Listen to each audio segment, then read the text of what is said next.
Dale, summer's not even officially here yet, but the extreme temps certainly are. How are people that you're talking to dealing with it all? Yeah, Chris, people are certainly making the most of this hot weather here at Kiwanis Pool, but as you mentioned, this is potentially dangerous, so it's not the same experience for everybody. A lot of people reacting in a lot of different ways to this weather event, this juicy weather, as Colette may have mentioned. Have a look. It's that time of year again when Khalil Al-Drubi, his wife, and 5 kids begin to strategically place fans throughout their 3-bedroom apartment. Anything to deal with the heat. Sometimes we put the pillow and some blanket in the freezer before to go to bed. Just give you a few minutes before to sleep. Ultimately, the fans just push the hot air around the home, which is on the 21st floor of a rental building in Thorncliffe Park. They used to have 2 window air conditioners installed, but the building owners put a stop to that. So there's some notices that we not allowed to put the air condition window AC for that is unsafe. Also unsafe, this level of heat. For some, prolonged exposure could lead to heat illness, heat stroke, or even worse, death.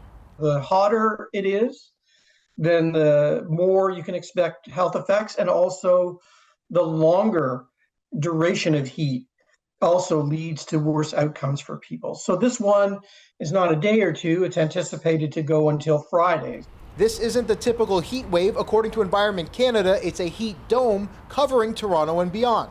This ridge of high pressure area that is just cooking all of the air inside it. The sun comes in, bakes the ground, and just makes it warm, warm, and warm. So what we're going to see are humidity values of 40 plus. Those kinds of temperatures bringing mixed reaction throughout the city. For me, in the middle of the day, it's really just staying inside. Like, it's just too hot to be out in that kind of heat. I guess don't mind so much. I got all my summer dresses ready, so looking forward to that. It's definitely tough, even if you're used to it. The heat affects everyone differently, and even then, like I said, even if you're used to it, it's still hard. To help residents, the city is pointing people to its heat relief network, where Torontonians can find one of over 400 cool spaces. It allows you to narrow the search by a number of filters, including where you can fill a water bottle and what's close to schools. Speaking of schools, not all of them in the city have air conditioning, like West Prep near Bathurst and Eglinton, where some of the precautions include rotating students into areas of the school that do have AC, like a library. Everybody is really aware that this is going on because everybody feels it, and they're going to make sure that the kids are safe, hydrated. Outdoor activities may be limited or not at all. Inside the school, for example, the principal just told me that they shortened lunch so they wouldn't be outside for so long. Meanwhile, for the people who live outdoors, they too face increased risk.